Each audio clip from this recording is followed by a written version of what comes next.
Hey everybody, welcome back to another exciting episode of Colony Drop, a Gundam podcast. My name is Isaac. My name is Brian. And today we're going to talk about something oh so exciting, something oh so fun. We're going to talk about the one, the only, or the many actually I should say, super weapons in the Universal Century. Oh my, super weapons, something near and dear to Isaac's heart. You know what? Super weapons really raise the stakes. They almost always show up near the end of each season, and they're pretty awesome. So why not have an episode about the super weapons that almost always get destroyed by the Gundam or somehow involve the Gundam being heroic? Yeah, I will say, as long as I've known Isaac, no matter what series he gets into, he always learns everything there is to know about the super weapons in that series, whether it's Gundam, Star Wars, Star Trek, whatever series it is. He loves those super weapons. So he's been looking forward to this episode for a very long time. It's pretty awesome. And you know what? Gundam has a lot of super weapons. We're just going to talk about UC today, but man, across all Gundam series, there are tons of super weapons. So many. So many.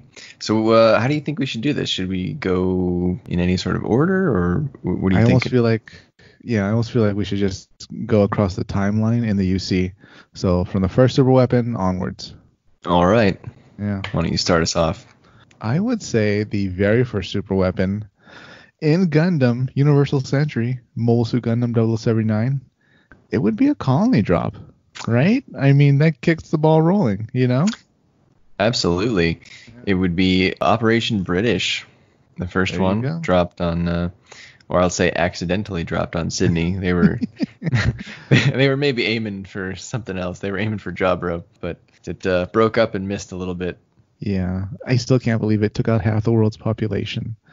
Like, that seems so high. I thought maybe a quarter at tops. But then again, what do I know about the orbital mechanics, I guess, of an object that size falling at a certain speed and hitting Earth? Yeah, and if you want more information about colony drops, we have a whole episode about colony drops. And we have a whole episode about Gundam The Origin, where Operation British was shown in full effect. So if you want to see Operation British, go watch Gundam The Origin. Tragic effect, I should say. Goodness. That was quite the little mini side story within a side story. But yeah, I think you're right. I think the space colony in general, as well as I guess we would have to include asteroids in this. Yeah. Drop so operation. The colony, yeah. So the colony/asteroid drop maneuver is definitely probably the marquee, the number one super weapon in the Universal Century. And as we discussed in the colony drop episode, the first one was Operation British, where Zeon dropped a colony on. They were aiming for Jabberau, but they hit mainly Sydney, kind of just wiped it off the map. Two other pieces of the colony also rained down across North America. And I think the Indian Ocean, right? Or one of the oceans. You know what? So much of Southeast Asia was devastated. I'd be surprised if anybody really kept track of what fell outside of Sydney. It was probably just a maelstrom of just devastation. How could you observe anything? God, a colony falling might even take out some satellites, right? Oh, for sure. I mean, whatever was in... Not only would it take out the satellites coming, just whatever was in its way, but it probably affects a lot of their orbits.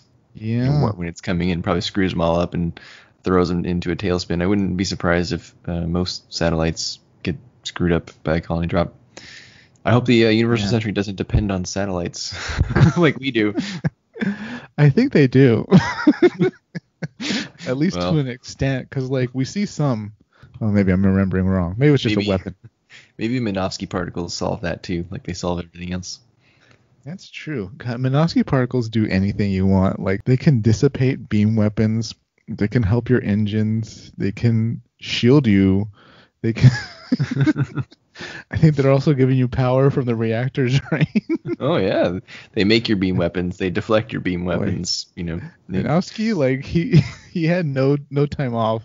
He was just constantly cranking out technology, and he wanted to make sure everybody knew that he was the one that made it too. That's right. Minovsky particle. Minovsky ice cream. I wonder if he had a logo. Just like a little M. Yeah, like a little M. Yeah.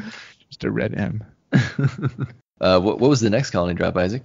After 0079, yeah, it was 0083, which was Operation Stardust. That's when the Delance fleet hijacked a colony, made it look like they're going to drop it on the moon. Then they had their accomplices on the moon power up the colony using like a energy transfer laser, and then they flew it to Earth and then just dropped it on Earth. But where did they drop it, Isaac? Because they didn't drop it on Jabberwow. No, for God knows why. They dropped it on North America in order to disrupt the Earth's food production capabilities. Oh, if you can't eat that corn, I guess that's it. What is the Earth sphere gonna do without the Midwest corn supply? What are they gonna do without Idaho potatoes? They're gonna starve to death. We'll have to rely on Bolivian potatoes. And for more about that, about why maybe they chose to put it on North America, again, feel free to listen to our colony drop episode. There was a small colony drop after that in Zeta Gundam on the moon, but that one's pretty inconsequential. The next major one was in Double Zeta, where Haman dropped a colony on Dublin. And may I just add that is the worst colony drop also in the Gundam series, because it doesn't really explode or impact with much force. It's almost a colony landing. a forceful landing. Yeah. My belief, as I've said before, is that the Federation had advanced their colony engineering by that point to such a level where the colony would stay intact even if you drop it. I think Isaac is giving the Federation too much credit. I think this was probably just the animators wanting to draw a colony sticking out of the Earth instead of one blowing up. It makes no sense. There's no way a colony can support its own weight like that. They're designed to be in space. 100% agree with you. It should have fell over. Fell over? It should have burned through the sky and then collapsed and detonated into with the force of 1,000 suns. Yeah, there should be no Northern Europe. Absolutely. And then also in this category, like I said, we would be including asteroids. So in Charged Counterattack, there was one asteroid dropped, Fifth Luna, on Tibet, poor Tibet, wiped off the face of the planet. That's how that movie kicks off. Yeah, it's just such like an afterthought, like, oh, that shard, dropping an asteroid. Here's the movie, here's the bad guy. In case we weren't clear as to who the bad guy was. The Tibetans can't catch a break. Like, they're under the boot of China, and then now they're getting colonies dropped on them centuries later. And because of that, we're going to get banned in China, this podcast. Probably. I know. Oh, God. Way to go, Isaac. I know. We're gonna be told to, like, well, we know you guys are really excited for Mulan, but unfortunately, you made the wrong comment. So since we have a full episode about colony drops, I think we'll move on to the next super weapon. What do you think? Yeah, and just to cover the final drop before some stickler jumps in the comments. Yes, we know there was an attempted second asteroid drop at the end of Char's counterattack, but you know what? It wasn't successful, and we already talked about dropping asteroids. It was stopped by magic, space magic. That's right. Let me ask you a side question, Brian, before we transition over. Sure. Do you think nuclear weapons count as super weapons, or no, because they're just almost blasé? I guess. Yeah, I considered whether we should just, I guess maybe we'll say it now. We're not including nuclear weapons here because we have those in our world, so that's really not that interesting to talk about, in my opinion. Going off that logic, should we not include chemical weapons like the gas that was used to, gas colonists? Yeah, I wouldn't include that either, but those are definitely super weapons with respect to the real world, our universe. Right, yeah. But the Universal Century super weapons are unique and interesting because of, because nuclear weapons and biological weapons, chemical weapons were banned by the Antarctic Treaty in the Universal Century. Instead of just using those weapons that we know about, we get different things like colony drops and colony lasers and etc. Yeah. Well, with that as our cue, let's move on to the next weapon we see somewhat chronologically in 0079. I'm going to say it's the solar system, Brian. It is the solar system. Yeah. And so this was a weapon built by the Earth Federation. It is essentially an array of millions of mirrors that can focus heat on a target and just kind of burn it down. And the Federation deployed this at the Battle of Solomon, and they focused those mirrors on Solomon to destroy its primary gate so that Xeon could not launch their defenses, and as a result they lost terribly, which was they probably would have lost anyway, but not being able to send out your troops, not a good thing in war. Yeah, definitely. Man, how has this not been made? How has there not been like a side story OVA where they talk about like the making of the solar system? Because it must have been in production for a while before they send it up to Solomon, right? I'm sure it was at some secret part of the Earth sphere. I would such a good idea. I would assume so. I mean, the Gundam wiki, it says that it's composed of 4 million mirrors, which that's a lot of mirrors, right? So that takes a long time to make. The Gundam Century guidebook, which I think was from like the 80s, just says that there's millions of mirrors. I don't know where someone got 4 million from, but regardless, millions of mirrors, and they're all very specialized. I would assume that these mirrors are similar to the mirrors that we make in our world for telescopes, where they're very precise, and the construction cannot be off by even a millimeter to where it screws everything up, right? So you're right. I don't know if like there were just a bunch of Federation like scientists floating up there working on this thing for months, and maybe some like Zaku's flew by and they were like, don't look over here, like don't mind, like it must have been quite the odd sight. Here's my pitch. All right, they're working on this solar system project. They don't know what it is. Operation to attack Solomon's coming up. They have a Gundam defending the project, being researched out in, I don't know. So they're being researched somewhere, and they have to fight against like this, team of bad Xeon. It's awesome. Oh, that sounds great. Yeah, maybe some like Xeon strike team is gathered to go, take it out before they can finish it or fully deploy it or something like that. I love it. I would read it. The solar system was used on Solomon, but do you think the Federation like packed it up and brought it with them to Bawaku? They just never deployed it? I mean, why not? That's a good question. Maybe those two battles occurred in very close proximity, only a few days apart. So maybe it was maybe they couldn't move it, maybe they couldn't move it in time. What if it was with Rebel? Oh yeah, it could be too. It obviously wasn't set up because they had no idea they're going to be murdered at a peace negotiation. Yeah. Well. Yeah. Spoiler alert, everybody. General Rebel doesn't make it. Yeah. Neither does Degwin Zabi. Oh, poor guy. Why'd you say that? Why'd you got to go there? Hey, you took Rebel. You took Rebel from me. I'm going to take Degwin from you. All right, you got me there. We will mourn the loss of the great Degwin. I think the solar system's it's a little underrated. It might have its best showing in 0083, where it has two awesome scenes. You see it first trying to melt the colony, and that doesn't work. And then they set it up again, or they at least, keep whatever remnants that are around to try to fry like the Xeon remnants. Yeah, this is what ends up taking out Gato, right, in his Neo Zeal. Well, at least it damages him. Yeah, he gets cooked. Yeah. I think it kills most of his co-pilots, but yeah, that might be the best showing of the solar system, because like just the way they animated it, it really makes just sunlight horrifying to an extent. Yeah. Yeah. Well, 20 years certainly improves your animation for sure. Interesting that you mentioned that he got cooked. So the guidebook also says that the solar system turned the surface of Solomon to the temperature of the sun. May have been a little exaggeration there, but yikes, that's pretty hot. And I don't know enough about physics to know if you can concentrate millions of mirrors to capture the sun's light and focus it upon a single point.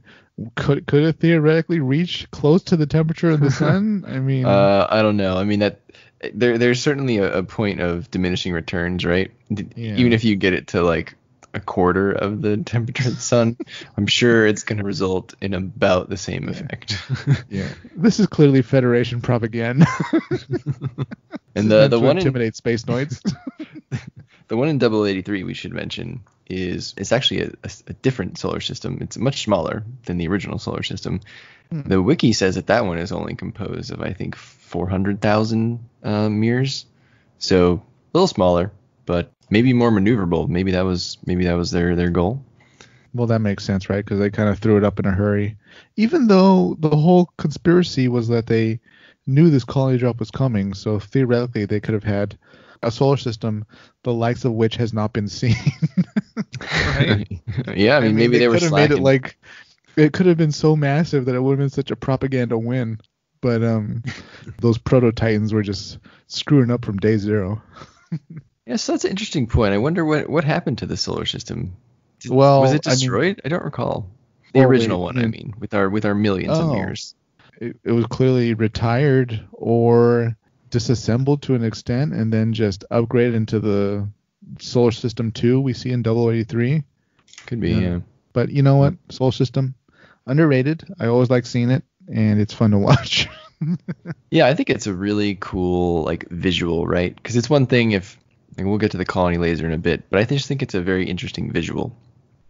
Yeah, it's also pretty unique in terms of super weapons we see not just in Gundam, but almost in just sci-fi in general, anime in general. Because not to downplay a lot of super weapons, but okay, it's a big laser, right? 9 out of 10 times when we hear about super weapon, it's going to be a big laser of some sort.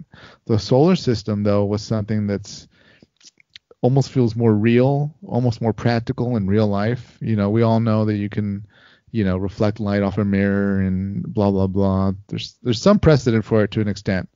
The science makes sense, I assume.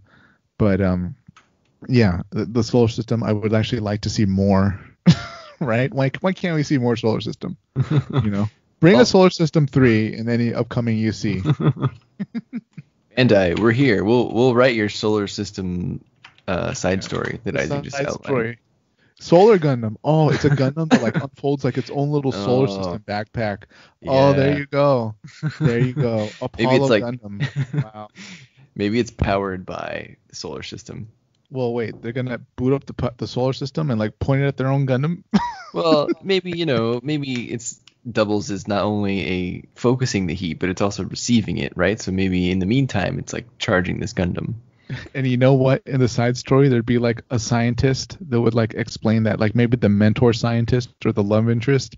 They'd be oh, by the way, this was originally a peaceful project, but then, this war started. So instead of collecting energy, now it, turns it into a weapon. Yeah. See, it would be our own little Universal Century Gundam X. Why not? Yeah. Sort of. Yeah, pretty much. Because Gundam X does look like it's, getting solar power, even though it's technically just getting a laser from the moon. All right, Brian, what's next? What's the big whammy? The big whammy. Well, I'd say maybe, I don't know if it's the biggest whammy, but maybe the marquee whammy, at least in 0079, is the solar ray, which is one of your favorites, I believe. To an extent, it's a bittersweet, I must admit. I feel like there's almost a distinction that has to be made, because is it really a laser, or is it more... Okay, if I'm remembering accurately, they have solar arrays, not a solar system, behind the colony, the collected energy, put it into the colony itself, and then it shoots out that energy. So is that technically a laser, or is this more just focused solar energy? I'm not sure. I mean, they're just focusing it into a laser. I mean, a laser just laser's essentially light, a beam of light or radiation. Yeah. So. Okay. So this weapon, we saw its full power, but at the same time, oh no, did we see its full power?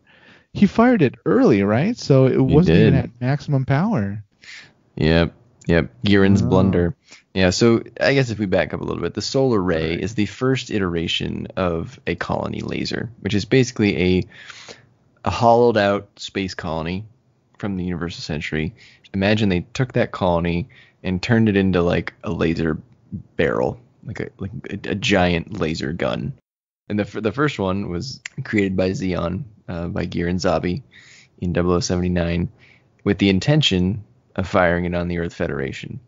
But what did he do instead, Isaac? Instead, desiring to keep the war going, hopefully winning it, Giran fired the weapon early. He fired the solar ray prematurely at a secret peace negotiation between General Revel of the Earth Federation and his own father, Sovereign Daegwin Zabi of the Principality of Zeon, killing them both, destroying both their fleets. Ironically, part of Zeon's fleet was there, so it was also a big part of the Federation's fleet, and thereby, shattering any opportunity at peace, causing the war to go on towards the Battle of Abawaku, where Zeon was ultimately defeated. And how does that work out for Giran? Because not only did he kill his dad, but that got him killed, right? Yeah, and a surprise to no one, his sister did not like the idea of her father being murdered, so she avenged his death by killing Giran at the height of the battle. Very swiftly, I might add. Yeah. It was pretty much, oh, you killed Dad? Okay, well, and she basically just shot him in the head. You know what? I think if Giran still stayed alive, I'm not sure they could have snatched victory from the jaws of defeat anyways. What was to be done at that point? Well, maybe if his colony laser didn't burn out, that he could have fired it at many more people and many more times. Because in the novel, he did not fire it early, and he wiped out pretty much everyone. And it worked the way it was intended to work. So if he just waited and he didn't blow his laser too quickly, maybe Zeon would have had a much better chance of at least extending the war by a significant amount of time. Wait a minute. So in the novel, he fires the weapon, takes out a lot of people, but still loses after firing the weapon? Yes, that's correct. Wow. Well, I mean, he does get killed, but still. Well he didn't kill Amuro Ray, so... Did he kill Daegwin? He basically wiped out everyone on the battlefield at Abawaku in a single shot, with the only people surviving, according to the wiki, were Shar, his squad, and the crew from the White Base. That's crazy. He took out Zeon then. Well, he just mopped It's a very Giran thing to do. Scorched space, I guess. Scorched earth doesn't really work. Man. Well, the solar ray is but a precursor to, dare I say, a more powerful, more important weapon, Brian? The Grips laser? Of course, the Grips laser, which is fought over in arguably a more important war, Zeta. The Grips laser was made by the Federation and the Titans, mainly the Titans, in order to just really intimidate the colonies because it can destroy any colony at any time, really. Yeah, I mean, the Titans are just those bad guys that, they love to show you that they're sinister, right? They wear evil-looking uniforms. They build a better laser than their previous enemy had to just be like, look, now I have the laser. Yeah. And they did use it to destroy a colony inside, too. But then what happened, Isaac? Then, they spark off like a three-way war that ultimately ends up in their defeat, and they lose control of the colony laser. I think like it passes hands multiple times. Right? The laser is eventually captured by the Aeug, and if I remember correctly, I'm pretty sure Bright Noah aims the laser at the Titans and basically wipes them out with their own laser. Yeah, so you know what? Let this be a lesson to you. If you build a colony laser, make sure that you have a robust system for controlling who can shoot it. Yeah, I'm not sure how these things work, but in Gundam, a lot of the times it seems like if you get to a control room, you're automatically in control. It doesn't matter whatever keys you have or keys. What keys? Key codes, keys, passcode. Who knows? Biometrics. I don't know what's going on in Gundam, but the moment you're in like the command center of like a colony, you can drop it at will. Yeah, I mean, so many problems in Gundam would be solved if Gundams just had better keys, or keys of any sort. Yeah, as you mentioned after 083, like this whole plot could have been avoided if there were keys to GP2. But where would the fun in that be? Yeah, that's true. And knowing Xeon, or Delaz at least, he would have figured out to like forge the key or Yeah, something like that. Or that's there probably would have true. been like a Gundam lockpick. Yeah. Maybe that's the explanation. Maybe by this time, like, quantum computing is a thing, and just there's nothing that can't be cracked really quickly or something like that. I don't know. You know what? For AA3, it actually doesn't matter because Anaheim Electronics would have given Delaz whatever key he needed to keep the plot going. They were such good conspirators, helping out along the way. So, key That's or no true. key, that Gundam was going to get hijacked. So we had our first iteration of the colony laser, solar ray. Second iteration, the Grips laser in Zeta. And then, I believe at the end of the Zeta conflict, the Grips laser was sort of damaged pretty heavily. But it turned out to be rebuilt at a later date into the most creative name ever, the Grips 2 laser in Gundam Unicorn. They basically aimed it at Minerva and Industrial 7, of course, to destroy the colony builders thing, as well as Laplace's box. What's a good Gundam series without a colony laser? I feel like you just need one. I can't believe they brought it back. I understand visually it looks great, but variety is the spice of life. So perhaps we can develop some new weapons over at Sunrise. Right. I do think like the Solar Ray, I thought that was great. The Solar Ray is essentially Gundam's Death Star, right? Especially given the time that it came out. Pretty much. And what was brilliant too was that they determined that this wasn't going to be something that's going to be, firing every 5 minutes. It burns itself out in the story after firing, so you're not going to see it again. Right. And so at least when they used it in Zeta, there was the nice turnaround in that it was built by the former good guys and then ends up being used against them. So I still feel like even though it was a retread, that it was creative enough that it made sense within the context of the story. But like you said, you go to that well yet again for Unicorn, and I mean there were enough things happening in Unicorn. I don't know that you really needed another iteration of the colony laser. Too many things happened in Unicorn. Yeah, probably. So that was the third. And then there is actually another colony laser in Crossbone Gundam. I don't think that one gets talked about very much, or really much happens with that one. So I think the overall point to take away here is that colony lasers are a thing in Gundam. Giant, hollowed out colony shoots a big ass laser at you and you die. It's a big laser. It kills people. You know what to do. There is one more from the 1 Year War that I wanted to mention as an honorable mention. I'm not sure. Ooh. I didn't actually know about this one. So this one is called Astaroth, and it was part of one of the video games, Mobile Suit Gundam Side Story 0079, Rise from the Ashes. So this is one of the games that the White Dingo team are in. And it is a bioweapon. And wait till you... Again, Isaac and I never played very many of the Gundam games, but listen to this description, and you tell me if this is for sure something that would only be in a video game. According to the wiki, Astaroth was a bioweapon, which I guess should have been banned already, but it was developed by Xeon, that accelerated and encouraged the proliferation of plant growth at extremely high levels. It was a weapon of slow, irreversible destruction that was designed with the objective of transforming the Earth into a giant, uninhabitable forest. This is the dumbest weapon I have ever heard. Okay, hold on. Let me defend it. All right. Why? The only thing I could think of here is, now granted, this is a bioweapon, so I would think that it should be banned under the Antarctic Treaty. However, I wonder if the Antarctic Treaty was maybe only banning biological or chemical weapons used against humans. If this one just creates a forest, is that a creative way to get around the ban on the Antarctic Treaty?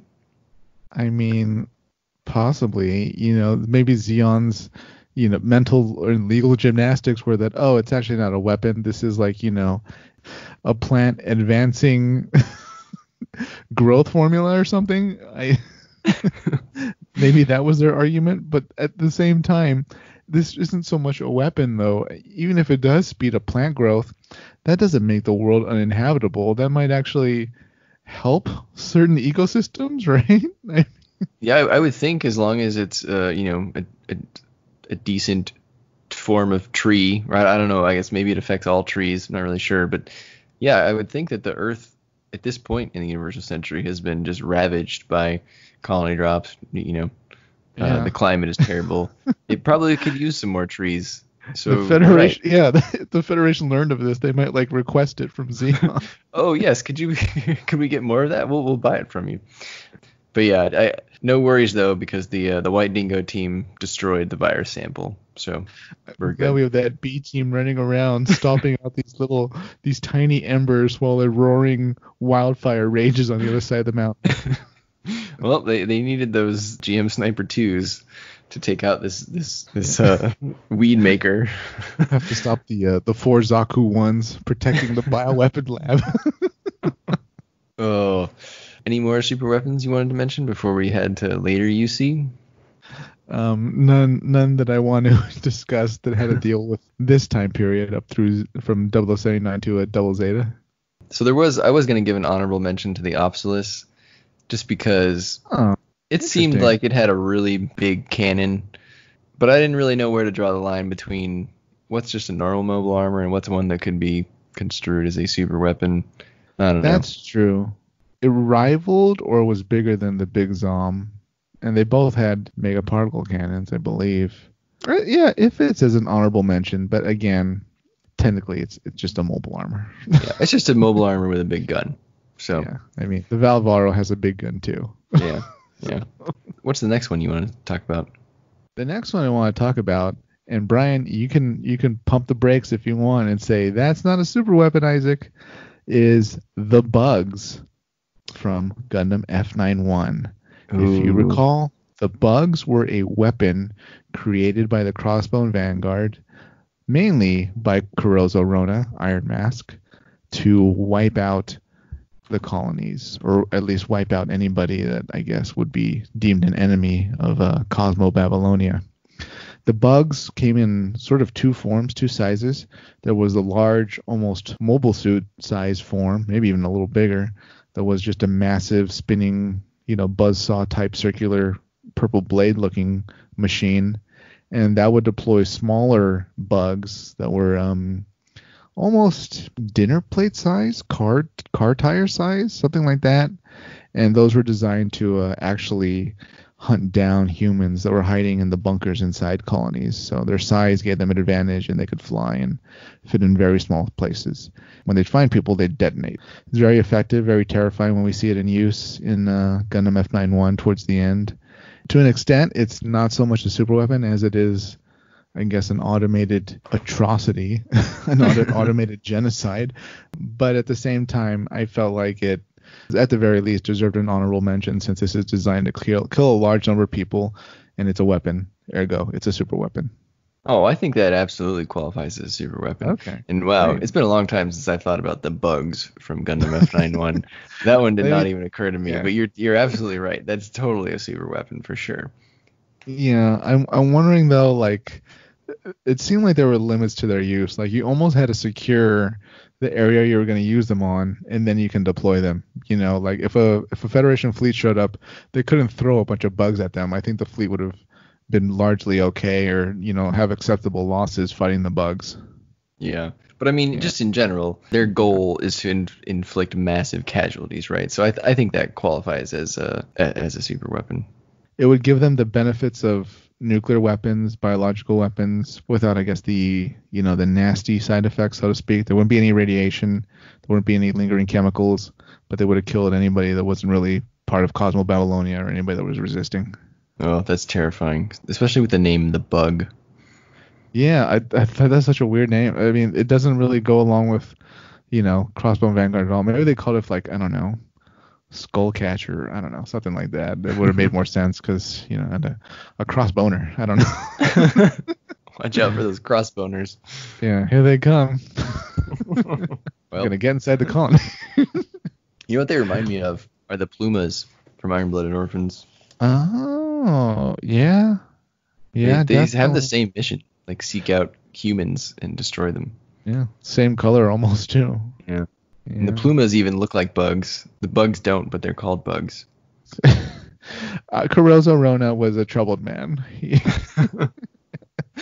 That might be underselling it a bit. Yeah. I mean, he wore an iron mask for almost because of difficulties with his wife. So there's a lot going on upstairs in that guy. Oh boy. Not now, honey. I have to work on my weapon. All right, the bugs. That's a good one.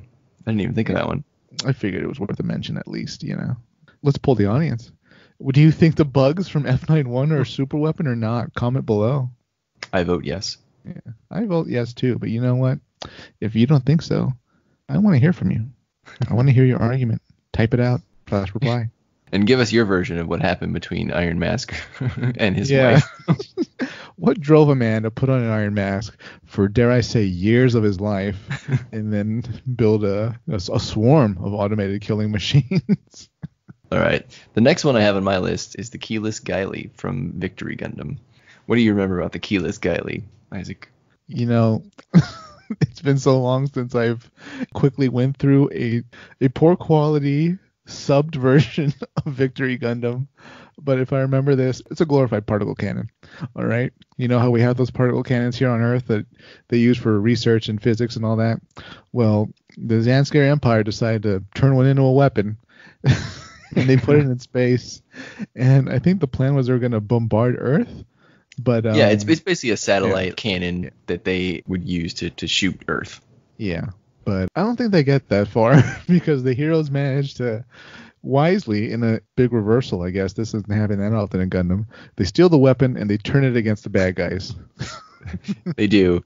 Yet again, similar to the... Can you imagine in Star Wars if, the rebels actually, the plan wasn't so much to, do an attack run on the Death Star, but just to hijack the Death Star and then take it to Coruscant and blow the planet up? You know what? Hijacking the Death Star, Star Killer Base, or whatever they called it in Episode 9, would have been a better plot than whatever happened in Episode 9. You got me there. Oh, Episode 9 was... Well, there was no Episode 9. There was no Star Killer Base in Episode 9. Well, no, but they had the mobile ones on the Star Destroyers. So it had the... Yeah. Had the... Oh, jeez. Had the Rebel, or had the... Whatever they're called these days. The Resistance. Had the Resistance commandeered some of those mobile ones and actually fired it at the new Empire. Yeah, I think that would have been cool. That sounds like a way more awesome story. Damn. Oh god. What a wasted opportunity. Anyway, back to Gundam. Back to Gundam. The keyless Guile. The thing I found the most interesting about that was not actually how it was shown in Victory Gundam, but there's a note in the wiki that says it was actually mentioned in Turn A Gundam. And apparently it was used in Turn A Gundam to shoot the Earth, shoot the Turn A Gundam. And it's controlled, according to the wiki, by the Turn X. Wow. So yet another link between, Turn A and Universal Century, which is pretty neat. That's interesting. So that meant that far in the future, they either kept this weapon, rebuilt it exactly, and then decided that it should be remotely controlled by something far more advanced. I don't know. I mean, maybe it was just hanging around up there still, and they decided to use it. But what I like about it, I mean, its appearance is kind of, I don't know, I would say it's bizarre, abstract, but I like that 2 of the Zanskar battleships can dock on it. I think that's pretty cool. Yeah, I definitely agree about the appearance. It's definitely a late UC design. It goes well with that late UC aesthetic where things maybe look a little more organic-y. Yeah, definitely. I'm not sure it's very Zanskary though. They seem to go for a lot of insect-looking mobile suits, but well, maybe it does actually, because it could look kind of like a beehive, I guess, or a wasp nest from a certain point of view. Yeah, it definitely seems very insecty to me, very Guyver-ish. It's villainous, to say the least. But even though it looks like that, you know who it's designed by? It's designed by Hajime Kotoki, the guy who he redesigned a lot of the suits for model kits for Master Grade in the 2000s. So I feel like he's most closely associated with real looking designs. But the keyless Guile is, it's pretty cool seeing what he can do with a more techno organic-y design. I just thought that was interesting. Yeah, interesting. Reminds me of that mass driver cannon we heard about that the Mars Xeon would build, kind of. right? Oh yeah, the one where they wanted to shoot things at Earth. Yeah, but but logically, they'll only have like a limited window throughout the year to actually shoot towards Earth, and then even then, the Federation has months, if not weeks, to to figure out the trajectory and respond appropriately. Maybe not the best plan. Well, Brian, what comes after Keyless Geely? What comes after Keyless Geely is perhaps my favorite super weapon, I know. and that is Angel Halo, also from Victory Gundam. And Angel Halo is described as a Saikamu fortress, which was, again, this is another weapon built by the Zanscare Empire, the antagonists of Victory Gundam. And if the solar ray was Zeon's, Death Star, this is Zanscare's Death Star. Except it's like a much more hard sci-fi use of the new type concept applied to a super weapon. And it's basically this like concentric ring structure. I think there's 6 rings, and it has a little control ship in the center. And in the rings are just hundreds or thousands of like captive new types called psychicers that the person in the middle control ship is controlling, and that it's harnessing the power of all of their psycho waves. And those psycho waves are then used to cause the mind of, any human or opponent in the vicinity to just kind of shut down or revert to like a childlike state, and then basically once the person goes to sleep, they just never wake up and they eventually die. And so the whole plot was that they would fly this close and clear out the Earth by shutting everyone's mind down. That's pretty cool. I think that's taking the new type concept to the absolute limit as far as a weapon goes. What do you think about Angel Halo, Isaac? I agree with you on that extent. It's a mind weapon. There's no flashy explosion. There's no, melting of cities or whatever. It just attacks the mind of any living thing. And that's a bit abstract, but also a whole different level of scariness. I've heard the Zanscare Empire described as the epitome of evil in maybe not all of Gundam franchises, but in the Universal Century. This kind of definitely is the anchor to that argument.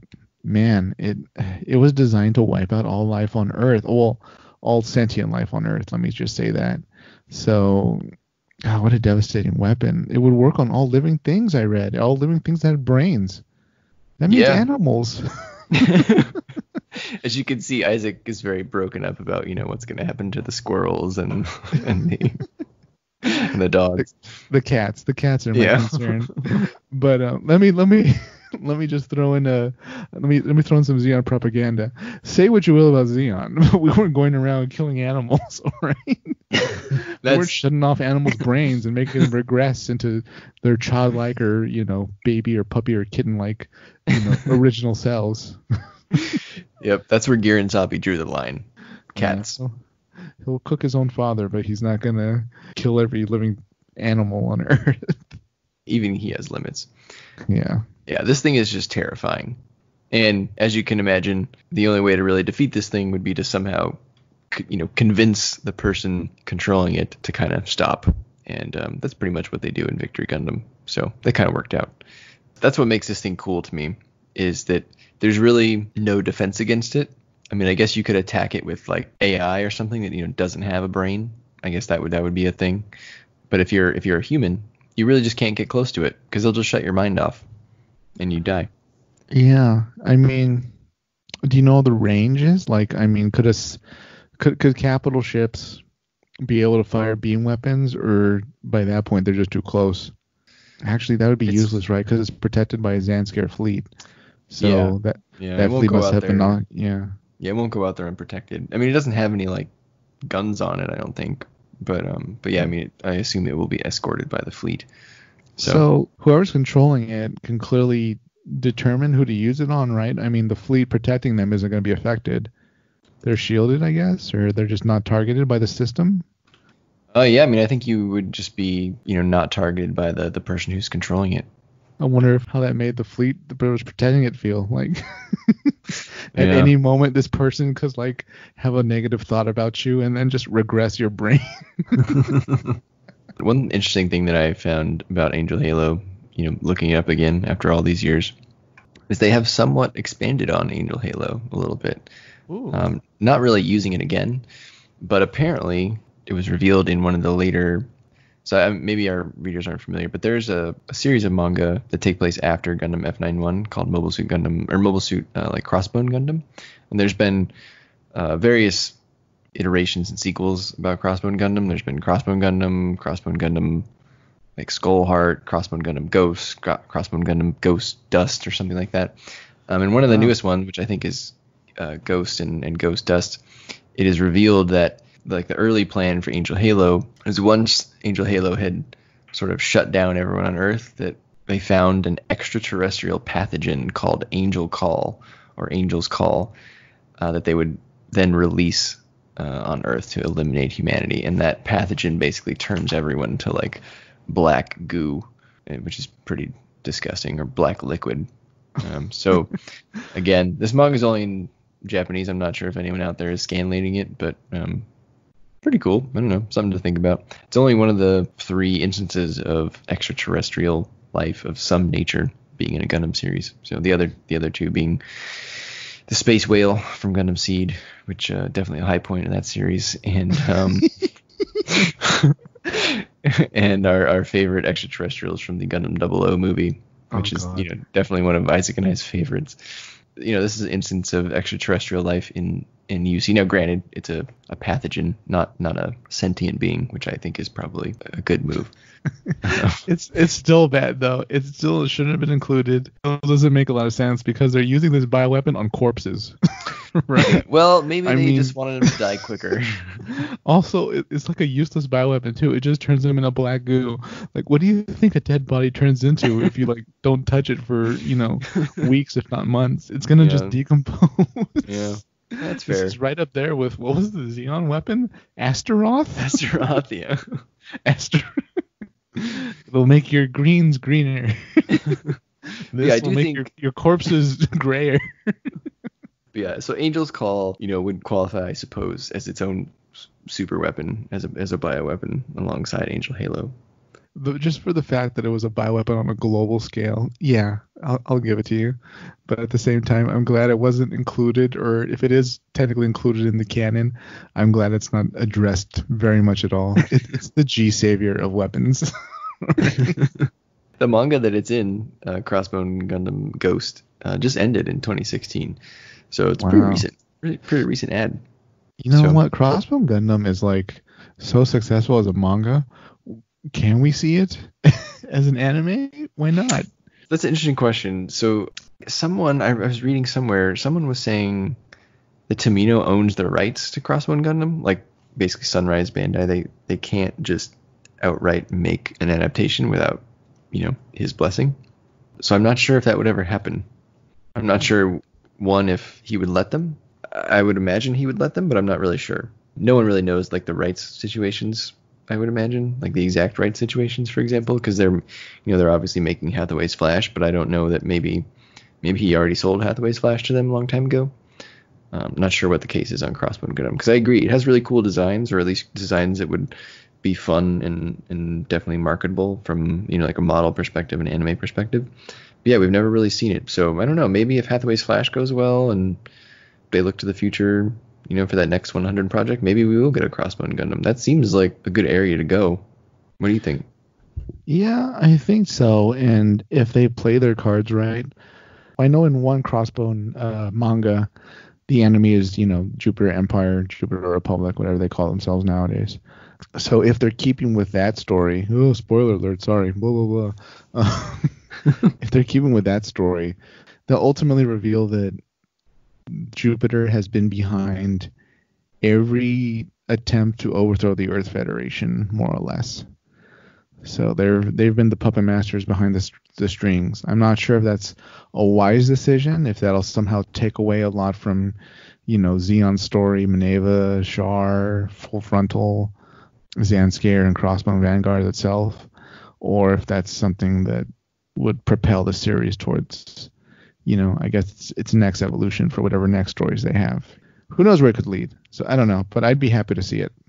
I say bring it on.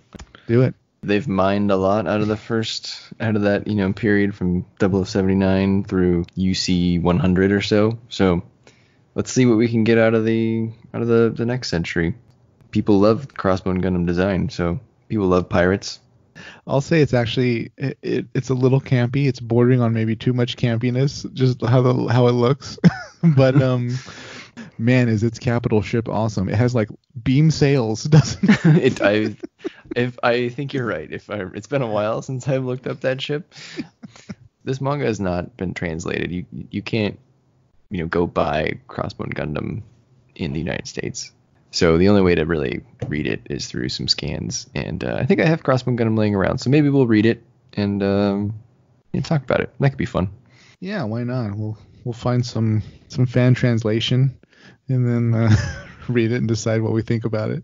Do you have any other super weapons, Isaac? I'm pretty sure Angel Halo is the apex of Universal Century super weapons. That's about it. I mean. not that despite I don't know why they didn't put a super weapon in G Savior. They certainly had the budget. Maybe we'll do this. What would your super weapon be for Universal Century, Isaac? How would you top the Solar Ray or Angel Halo? Wow, that's a big question, Brian. Normally I'd like more time to plan my super weapon concepts.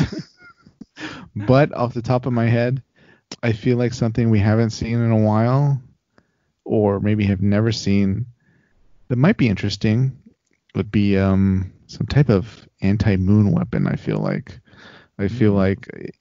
maybe Zeon has been going about, well, not Zeon, but okay, any anti-Federation force has been going about attacking Earth wrong. Dropping stuff on the Earth isn't necessarily what you have to do to disrupt or destroy the Earth. If you get rid of the moon, the Earth loses its rotational stability, right? And it just starts kind of rotating wibbly wobbly anyway. Seasons get out of whack. North does not become north. The equator moves. The moon needs to be there anchored in position to give tides their regularity. With the moon gone, with the moon destroyed, the Federation will fall. Thoughts, Brian? That is interesting thought.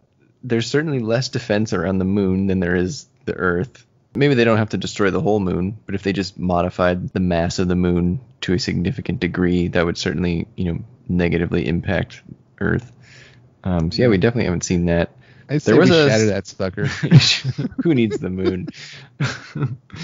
Yeah, that could be interesting. Yeah, I don't know what I would do for mine. Probably something involving nanotech. Any weapon that uses nanotech is cool to me. So maybe like a new type controlled nanomachine. I think that'd be neat. Gray goo. Yeah, definitely gray goo. Yeah. Mm-hmm. It eats colonies and turns them into more gray goo. Yeah. It's kind of hard though, because then I feel like you're really headed down like a hard sci-fi path at that point. And how do you fight that with mobile suits?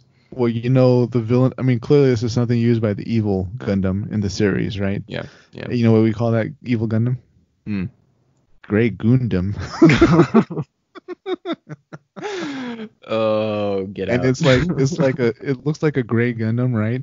But it's like it can turn kind of slimy as like its nanos like change into different weapons and stuff. It gets like 8 tentacles, or like I don't know, its arm turns into like an axe, things like that.